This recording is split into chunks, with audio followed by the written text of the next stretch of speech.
दोस्तों, क्या आपने कभी ऐसे दिलचस्प चोर के बारे में सुना है जिसने लगभग 500 चोरियां करी हैं, मगर आज तक उसने एक भी चोरी में ना तो किसी को बंधक बनाया, ना किसी को डराया धमकाया, बल्कि आज तक उसने किसी को चोरी के दौरान छुआ तक नहीं।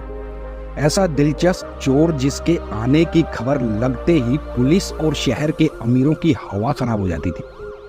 वो सिर्फ महंगी गाड़ियां चुराता था, विदेशी कुत्ते, ज्वेलरी और कीमती पेंटिंग चुराता था। दोस्तों, ये चोर चोरी करने के लिए शहर के सबसे अमीर आदमी को चुनता था, और जिसे इसने एक बार चुन लिया, समझो उसके वहां इसे चोरी करने से कोई भी नहीं रोक सकता था। इस चोर की गिनती दुनिया के टॉप 5 चोरों में होती है।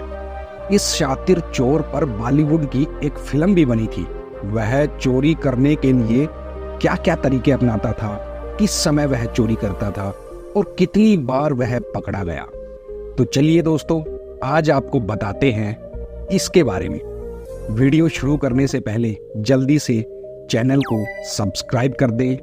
यहाँ आपको ऐसी ही क्राइम से जुड़ी खबरों की अपडेट मिलती रहती है। दोस्तों, साल 1976 में दिल्ली के विकासपुरी इलाके में एक परिवार में एक बच्चे का जन्म होता है, जिसका नाम देवेंद्र सिंह रखा जाता है। लोग उसे प्यार से बंटी कहकर बुलाते थे। दूसरे बच्चों की तरह बंटी को भी स्कूल पढ़ने के लिए भेजा जाता है, मगर बंटी को बचपन से ही पढ़ाई में कभी दिलचस्पी नहीं थी। इसका असर ये होता है कि हर रोज स्कूल से बंटी की शिकायतें आनी शुरू हो जाती हैं। स्कूल में ना जाना, यहाँ वहाँ घूमना, आवारागर्दी करना, ये सब बंटी का डेली का रूटीन था। एक दिन इन सब से तंग आकर बंटी के पिताजी एक दिन उसे इतनी मार लगाते हैं और उसे घर से यह कहकर निकाल देते हैं कि आज के बाद इस घर में दोबारा कदम मत रखना। बस यहीं से बंटी का सफर शुरू हो जाता है, जो आज 2023 तक भी नहीं थमा है। साल 1989 में बंटी अपनी पहली चोरी करता है और साल 1993 में उसके पिताजी उसे घर से निकाल देते हैं। घर से निकल जाने के बाद बंटी कुछ समय दिल्ली में ही बिताता है और यहाँ छोटी मोटी चोरियां करके अपने दिन गुजारता है। साल 1989 से 1993 के बीच वह लगभग 100 चोरियां कर लेता है, और हैरत की बात तो ये थी कि आज तक वह किसी चोरी में पकड़ा भी नहीं जाता है। पकड़ा जाना तो दूर की बात, पुलिस को यह तक नहीं मालूम चलता है कि आखिर इतनी चतुराई से शहर में चोरियां कौन कर रहा है। दिसंबर 1993 की दिल्ली की एक सर्द रात में वह पहली बार दिल्ली पुलिस के हत्थे चढ़ता है और पुलिस उसे गिरफ्तार करके थाने में ले आती है, मगर वह इतना शातिर होता है कि सब पुलिस वालों को चकमा देकर उस पुलिस स्टेशन से रफू चक्कर हो जाता है। पुलिस को जब तक कुछ समझ आता तब तक वह दिल्ली शहर छोड़ के जा चुका होता है। पुलिस की नजर में आ जाने की वजह से अब वह अपना नया टारगेट चेन्नई शहर को चुनता है और वह सीधा चेन्नई जा पहुंचता है, जो उस समय मद्रास के नाम से मशहूर था। दोस्तों, अब वो चेन्नई शहर में चोरियां करनी शुरू कर देता है। वहां के रईस घरों की रेकी करता है और उन घरों से महंगी महंगी गाड़ियां, महंगे मोबाइल, कीमती ज्वेलरी चुरा लेता है। 1994 में बंटी चोर की दहशत इतनी अधिक बढ़ जाती है कि वहां की पुलिस को इसे पकड़ने के लिए एक स्पेशल टीम गठित करनी पड़ती है, और फाइनली वह स्पेशल टीम बंटी को एक 5 स्टार होटल से गिरफ्तार कर लेती है और वहीं चेन्नई की जेल में उसे बंद कर दिया जाता है। जेल में रहते रहते वह हर पल इसी उधेड़-बुन में लगा रहता है कि कैसे वह यहाँ से भाग निकले, और ऐसा करने में वह कामयाब भी हो जाता है। बताया ये जाता है कि एक दिन बंटी जेल में एक छिपकली को मारकर खा जाता है। इसकी वजह से उसे बहुत उल्टियां शुरू हो जाती हैं और जेलर को मजबूरन उसे हॉस्पिटल में भर्ती करवाना पड़ता है। 2 दिन बाद बंटी की सेहत में थोड़ा सुधार दिखाई देता है। उसी दिन बंटी एक डिस्पोजल इंजेक्शन की सुई से अपनी हथकड़ी खोलकर हॉस्पिटल की टॉयलेट की खिड़की से निकलकर रफू चक्कर हो जाता है।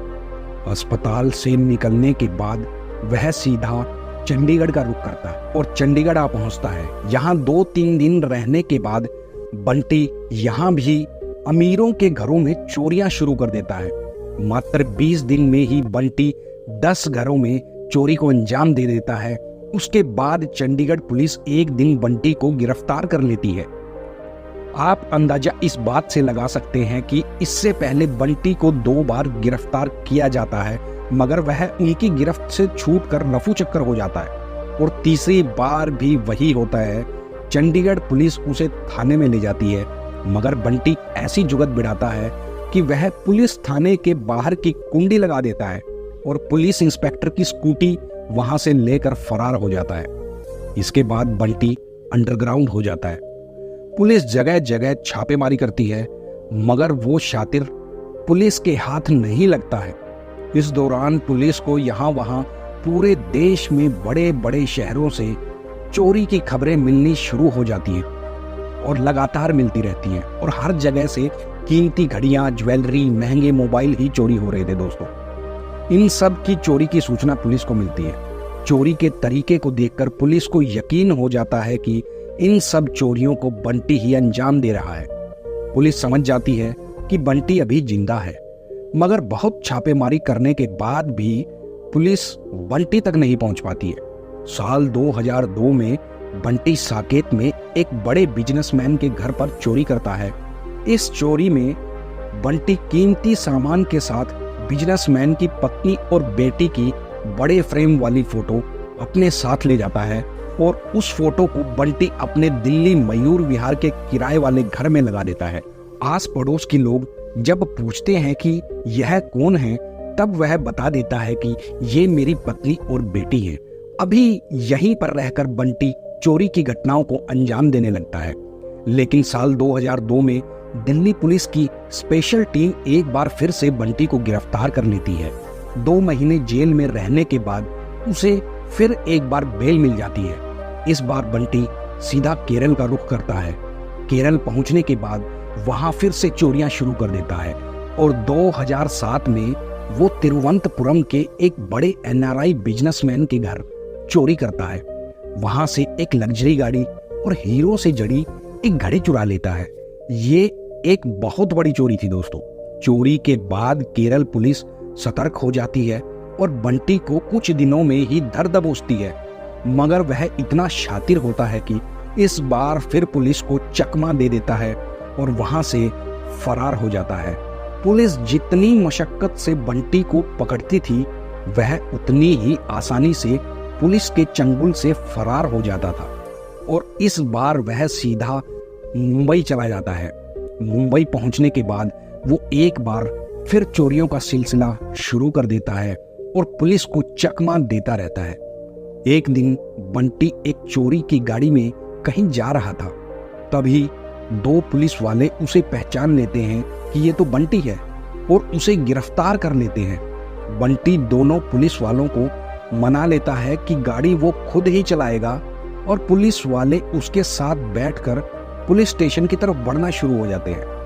रास्ते में एक सुनसान जगह चलती गाड़ी में बंटी गाड़ी के स्टार्टर की तार निकाल देता है, जिससे गाड़ी बंद हो जाती है। तब बंटी दोनों पुलिस वालों को कहता है कि तुम उतरकर धक्का लगाओ और मैं गाड़ी स्टार्ट करने की कोशिश करता हूं। पुलिस वाले नीचे उतरकर धक्का लगाने लगते हैं और बंटी बहुत चतुर होता है। बंटी गाड़ी स्टार्ट करके वहां से एक बार फिर हवा हवाई हो जाता है।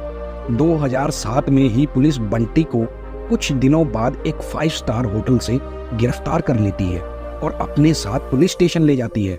बंटी अभी तक करोड़ों रुपए की चोरी कर चुका था, मगर उसे एक ही शौक था, महंगे होटलों में रुकना, महंगा खाना खाना और महंगी महंगी गाड़ियों में घूमना। वो इन सब पैसों का इस्तेमाल केवल अपना शौक पूरा करने के लिए ही करता था। 1993 से 2007 तक उसका स्वर्णिम दौर था दोस्तों। इस समय उसने जमकर चोरियां करी और देश और विदेश के महंगे होटलों में राजाओं वाली जिंदगी जीने का उसने मजा लिया। दुनिया का ऐसा कोई बड़ा होटल नहीं था जिसमें बंटी एक रात ना रुका हो। उसने जिंदगी भर कभी कोई घर नहीं खरीदा, क्योंकि उसे पता था कि जिस दिन पुलिस उसे गिरफ्तार करेगी और उस पर जुर्म साबित हो जाएगा, उस दिन कोर्ट उसकी सारी संपत्ति को अटैच कर देगा।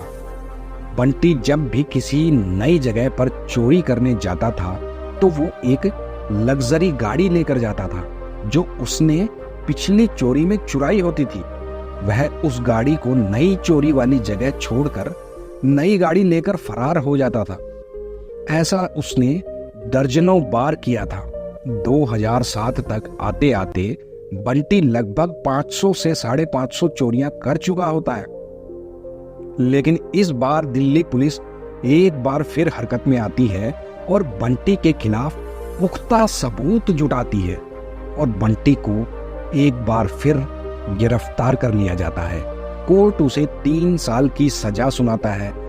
अब तक बंटी पूरे भारत में इतना फेमस हो चुका होता है कि बॉलीवुड वाले उस पर एक फिल्म बनाते हैं। उस पर एक फिल्म बनानी शुरू कर देता है बॉलीवुड भी, देख लो। असल में डायरेक्टर बंटी को ही हीरो के रोल में लेना चाहते थे, मगर जेल में बंद होने की वजह से वो अभय देओल को उस फिल्म में बतौर हीरो ले लेते हैं। उस फिल्म का नाम होता है ओए लक्की लक्की ओए। दोस्तों, आपने शायद ये फिल्म देखी भी होगी। इस फिल्म में जो कारनामे हैं वो सब बंटी के ही कारनामे हैं। यह फिल्म पूरे भारत में बड़ा नाम कमाती है और इस तरह बंटी के चर्चे घर घर तक पहुंच जाते हैं। 2010 में बंटी जेल से रिहा होकर सीधा दिल्ली वाले घर में जाता है, मगर वहां उसका बड़ा भाई उसे घर में रखने से इनकार कर देता है, क्योंकि अभी बंटी पर दिल्ली में कई मुकदमे चल रहे होते हैं। उसका भाई उसे बोलता है, देख भाई, तुम्हारे यहाँ रहने से रोज रोज पुलिस पूछताछ करने यहाँ पर आएगी और हमारा जीना बिल्कुल बेहाल हो जाएगा। तो ठीक यही रहेगा कि आप यहाँ से कहीं और अपना इंतजाम कर लो और कहीं और चले जाओ। बंटी के पास अब कुछ भी नहीं होता, ना चोरी का सामान, ना एक भी पैसा। अब वह सीधा उस पुलिस वाले के घर चला जाता है जिसने उसे पहली बार गिरफ्तार किया था। बंटी उस पुलिस वाले को बताता है कि अब उसने चोरी करनी छोड़ दी है और इसी के साथ वो वहां एक प्रेस कॉन्फ्रेंस भी करता है जिसमें वह ऐलान करता है कि मैंने चोरी करनी अब छोड़ दी है और अब मैं एक प्राइवेट डिटेक्टिव एजेंसी खोलने जा रहा हूं, क्योंकि चोरी कर करके मुझे इतना अनुभव हो चुका है कि मैं अब किसी भी केस को आसानी से सुलझा दूंगा। और एक प्राइवेट डिटेक्टिव कंपनी में बंटी कुछ दिन नौकरी भी करता है। उसी दौरान उसकी लोकप्रियता इतनी बढ़ जाती है कि उसे बिग बॉस के घर में रहने का ऑफर मिलता है और जिसे बंटी स्वीकार भी कर लेता है, मगर वो अपनी हरकतों की वजह से वहां एक दिन से ज्यादा नहीं टिक पाता है। बिग बॉस के घर से निकलने के बाद बंटी एक बार फिर अपने रंग में आ जाता है और फिर चोरियां शुरू कर देता है। इस बार बंटी बड़ा हाथ मारने के लिए केरल आ जाता है। वहां आके एक बड़े बिजनेसमैन के घर पर वो चोरी करता है। उस बिजनेसमैन का घर हाईली सिक्योरिटी से लैस था। Bullet proof glass, security, CCTV camera वगैरह सब इक्विपमेंट वहां पर मौजूद होते हैं, मगर बंटी इतना शातिर होता है कि वो सिर्फ एक स्क्रू ड्राइवर से उन सभी सिक्योरिटी सिस्टम के पार चला जाता है। मगर दोस्तों, वहां पर एक हिडन कैमरा लगा होता है जिसे बंटी नहीं देख पाता है और उसका चेहरा उस कैमरे में कैद हो जाता है। बंटी उस घर से 2 मोबाइल फोन, गोल्ड ज्वेलरी, एक डायमंड रिंग और बाहर खड़ी 1 करोड़ रुपए की गाड़ी लेकर फरार हो जाता है। बंटी सोचता है कि इस चोरी को कोई भी आदमी उससे नहीं जोड़ सकेगा, क्योंकि उसने कोई सबूत नहीं छोड़ा है। मगर यह उसकी गलतफहमी थी। बंटी चोरी के सामान के साथ केरल से बेंगलोर आ जाता है। बेंगलोर से वो एक टैक्सी किराए पर लेता है और पुणे के लिए निकल जाता है, मगर बीच रास्ते में ही पुलिस उसे धर दबोचती है और उसे तिरुवनंतपुरम की एक जेल में डाल दिया जाता है और अदालत उसे अब 10 साल की सजा सुना देती है। बंटी 2023 में उस जेल से रिहा हो जाता है। इसी साल दोस्तों, लोग सोच रहे थे कि बंटी अब सुधर गया होगा, मगर लोगों की ये गलतफहमी थी। जेल से बाहर निकलकर बंटी एक ऐसी चोरी की घटना को अंजाम देता है जिसे सुनकर हर किसी के होश उड़ जाते हैं। बंटी जेल से रिहा होने के बाद सीधा दिल्ली आ जाता है। बंटी दिल्ली में कनॉट प्लेस के पास एक घर से 3 महंगे फोन, LED टीवी, गहने और एक महंगी गाड़ी चुरा कर निकल जाता है। वो उन तीनों मोबाइल को स्विच ऑफ कर देता है, मगर एक फोन गलती से ऑन रह जाता है। उस फोन की वजह से उसकी लोकेशन पुलिस को लगातार मिलती रहती है।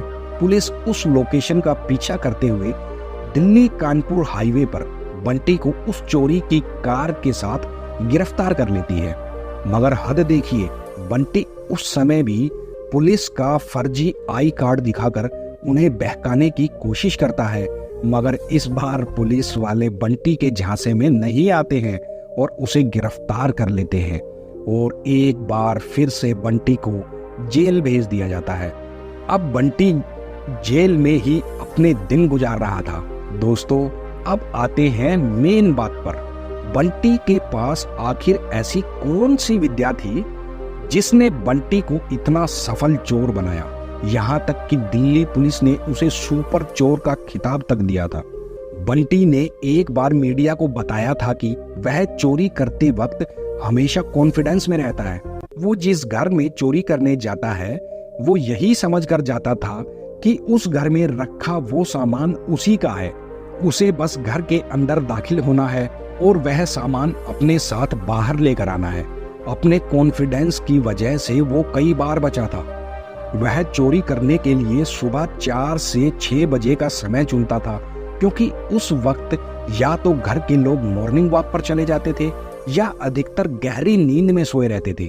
उसने 3 महीने तक कुत्तों को हैंडल करने की ट्रेनिंग भी ली थी, क्योंकि उसे मालूम था कि जितने भी अमीर लोग होते हैं वो अक्सर अपने घर में कुत्ता रखते हैं। घर में चोरी करने जाने से पहले वह अपने साथ कुत्तों का पसंदीदा खाना लेकर जाता था, जिससे कुत्ते वह खाना खाकर उसके साथ फ्रेंडली हो जाते थे और उसे चोरी करने में कोई भी दिक्कत पेश नहीं आती थी। बंटी को इलेक्ट्रॉनिक गैजेट बहुत पसंद थे, जैसे मोबाइल फोन, महंगे म्यूजिक सिस्टम वगैरह वगैरह। एक किस्सा तो ऐसा घटा, बंटी एक घर में चोरी करने के लिए गया तो उसने उस घर से एक महंगा म्यूजिक सिस्टम उठा लिया और जैसे ही वह घर से निकलने लगा तो जिस लड़की का वह म्यूजिक सिस्टम था वह अचानक से आ गई। बंटी उसे देखकर घबराया नहीं, बिल्कुल नहीं घबराया। और उस लड़की ने जब उससे पूछा कि तुम कौन हो और यह म्यूजिक सिस्टम कहाँ ले जा रहे हो, तब बंटी ने बड़े कॉन्फिडेंस से कहा कि तुम्हारे पिताजी ने तुम्हारे लिए एक सरप्राइज गिफ्ट, इससे भी महंगा एक म्यूजिक सिस्टम खरीदा है। वह तुम्हें इस बर्थडे पार्टी पर गिफ्ट करने वाले हैं। उन्होंने ही मुझे यह पुराना म्यूजिक सिस्टम उठाकर ले जाने को कहा है। एडवांस में हैप्पी बर्थडे। ऐसा कहकर बंटी वह म्यूजिक सिस्टम अपने साथ ले गया और लड़की खुशी खुशी घर के अंदर चली गई। बाद में जब पता चला तो उस घर के लोगों के पैरों के नीचे से जमीन खिसक गई। बंटी ने एक खास बात बताई। उसने बताया कि चोरी हमेशा अकेले आदमी को करनी चाहिए, क्योंकि यदि 2 आदमी होंगे तो पकड़े जाने का खतरा बहुत अधिक बढ़ जाता है। इसलिए वह हमेशा अकेले ही चोरी को अंजाम देता था। बंटी कभी भी अपने साथ हथियार नहीं रखता था। आपको जानकर हैरानी होगी कि उसने लगभग 500 से 550 चोरियां सिर्फ और सिर्फ एक स्क्रू ड्राइवर की मदद से करी थी। उसने चोरी के दौरान कभी किसी को गलत नहीं बोला और ना ही आज तक कभी किसी को खरोच तक लगाई। बंटी कभी किसी चोरी को चोरी नहीं बोलता था। वह उसे बस एक केस बोलता था कि मैंने एक केस कर दिया है, 2 केस कर दिए, 3 केस कर दिए। अप्रैल 2023 में जेल जाने से पहले बंटी ने एक ख्वाहिश जताई थी कि वह जैसे ही जेल से बाहर आएगा वह लोगों को चोरी करते समय पकड़े जाने से बचने के गुर सिखाएगा या यूं कहें कि वह एक चोरी का स्कूल बनाएगा। ये बात सुनकर आपको भी हंसी आ रही होगी दोस्तों। बड़े अजीब चोर था, बड़ा फेमस चोर था। तो दोस्तों कमेंट बॉक्स में कमेंट करके जरूर बताना कि आपको सुपर चोर बंटी की यह कहानी कैसी लगी। और दोस्तों वीडियो को अपने दोस्तों के साथ शेयर करना, चैनल को सब्सक्राइब जरूर करना, जिससे मेरी मेहनत सफल हो सके। मुझे सुनने के लिए आप सब प्यारे दोस्तों का दिल से धन्यवाद।